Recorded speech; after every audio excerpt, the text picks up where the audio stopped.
Bonjour tout le monde, aujourd'hui je suis de nouveau avec Nathalie Candiolo, médecin généraliste avec une spécialisation en gynécologie. Aujourd'hui nous allons vous parler de la mycose puisqu'on en parle dans plusieurs vidéos que nous avons faites ensemble. Donc un point de lumière à ce sujet aujourd'hui. Alors qu'est-ce que c'est Nathalie, une mycose? Alors une mycose, ça va se traduire cliniquement par des gratouilles. On a la vulve qui gratouille, on a le vagin qui gratouille, on peut avoir un œdème de la vulve qui devient très rouge, on peut être assise de façon inconfortable. En fait gênée et oui. Ouais, ça gratte. Voilà. C'est pas grave du tout, on en aura toutes plusieurs fois dans notre vie, hein. C'est quelque chose de banal et ça vient d'un champignon qui s'appelle le Candida albicans. Alors le Candida, il habite au niveau du vagin, c'est son logis, au niveau de l'anus. Il est favorisé par la constipation, par les corticoïdes, par les antibiotiques, par le fait qu'on soit enceinte certaines fois, quand on est super fatigué. Et là, tout à coup, il va décider qu'il s'étend, il va proliférer parce qu'on est en baisse immunitaire, voilà, baisse de morale, enfin voilà, on rayonne moins, du coup, les petits microbes, ils attendent que ça. Et alors, il éclate, et en éclatant, il libère de la candidine, et la candidine, c'est ce qui va provoquer la réaction allergique, gratouille, gonflement, rougeur. Voilà. D'accord, très bien. Comment se soigne une mycose? De façon très simple, avec des petits ovules.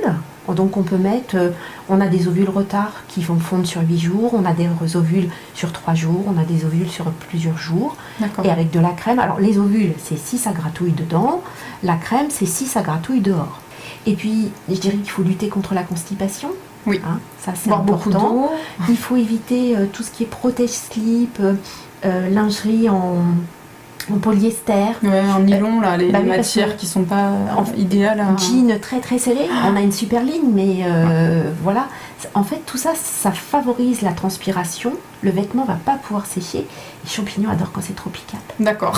Donc voilà. Chaud et humide, mycose. On lui donne tous les contextes pour s'installer tranquillement. D'accord. Et donc faire attention. C'est contre-productif. Alors je suis d'accord, la culotte coton c'est moins sexy, mais quand on a la mycose, c'est nettement plus chouette.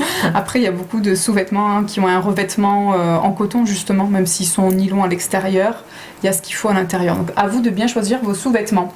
Est-ce qu'une mycose, ça se transmet à son partenaire? Alors c'est rare. Avant, il y a 20 ans, quand j'ai commencé mes études, c'est ce qu'on disait et on traitait les deux. Mais maintenant, on s'est rendu compte que c'était un déséquilibre de la flore vaginale de la dame. Donc non, c'est pas le monsieur qui a ramené la mycose à la dame. D'accord.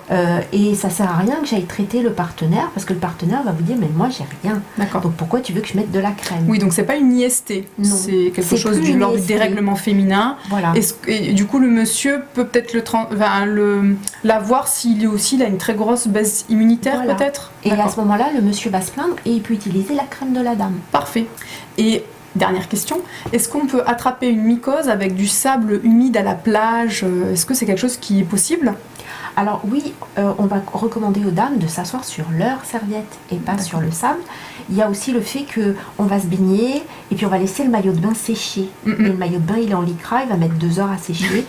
Et qu'on est à nouveau dans notre humidité, et hop, on est reparti, on a relancé les choses. L'atmosphère tropicale, il faut faire vraiment attention tout le temps. Voilà. C'est comme la piscine. Hein. La piscine, ça peut favoriser les mycoses pour certaines dames qui sont beaucoup plus fragiles.